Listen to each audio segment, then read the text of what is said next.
Welcome to Finance to Futurist.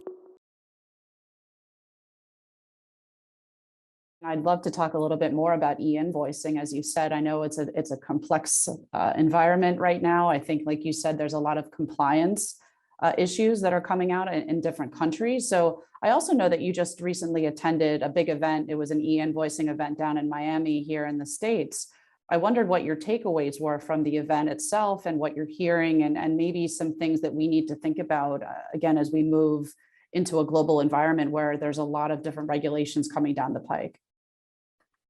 Absolutely. I when I went into that conference, it was certainly set up as for us, it was a learning opportunity and really to see what's happening on a global scale with both some of the mandates that are currently in place. They're ever changing. I mean, governments, anytime there's a change in regime, doesn't matter what country you're in, their policies change, their tax policies change, and their mandates change. And so what we're seeing, though, is this commonality, this common collaboration, I guess, with governments that have adopted these mandates in order to track their taxes, and they're doing it because, and I think one of the examples that they gave, there was 3 countries that have recently moved to e-invoicing mandates, and I think it was UK, France, and maybe Germany.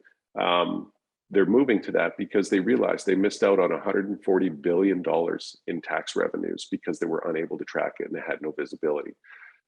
So while it sounds a little bit big brother-ish, being forced to expose all of your data as it's going through your transactions, as they're going to your customers, it really helps the governments. And so it helps the governments and helps you with tax compliance as well, because if you end up doing business with a company and forget to charge the right taxes and not follow compliance, the penalties are very significant. And so this allows companies to become compliant in the countries they operate in. And when you look at our customer base, they're multinational. And to be able to keep up with all of the different tax laws and tax rules, you have to have an entire team in place in order to satisfy that because of the different laws.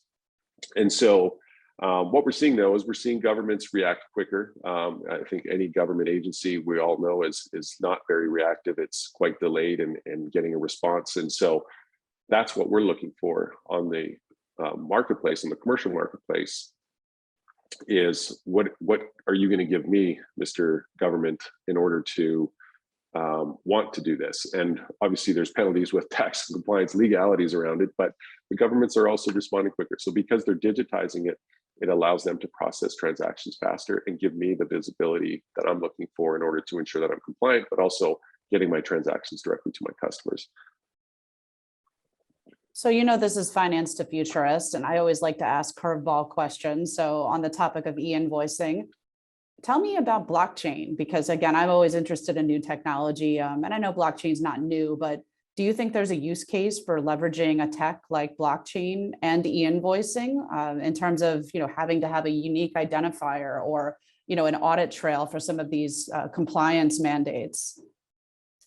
That's a great question. And I do think, I think we're going to see an uptick in blockchain. I mean, there was a lot of hype around it. I would say even 3 years ago, we had actually designed our system to accommodate blockchain platforms and deal with cryptocurrencies if that was to come in the marketplace. We're not seeing that today, but I think crypto is getting a lot of attention. And when you look at the secure layers around it, I think it is becoming more important. Security is a big topic. It's something that we focus on as well because of the nature of the transactions, the financial transactions that we're dealing with, both internal and external. So I would say today we have enough in there, have enough in our solution, and there are solutions out there that have the ability to create unique identifiers, the ability to create transaction IDs so that we have that uniqueness. But I think it's really the immutability that blockchain brings in order to ensure that systems aren't being hacked and money's not being lost and transferred in an incorrect manner or to the wrong person. Blockchain helps alleviate that, but it's, I kind of use it as it's like having a video camera. If I have somebody breaking into my house and I have a video on, I can see that they're breaking into my house, but I can't do anything about it. Or maybe I have to look at the video after I come home and realize that my house has been broken into. So it gives me the ability to look back, but it doesn't necessarily stop the actual effort from happening. And so I think there's some evolvement with blockchain that is still going on, and I think the security is becoming quite strong, and in order for fraudulent activity not to happen. But for now, it's really a record of what happened. You can't delete those records. You always have traceability with everything that's going through.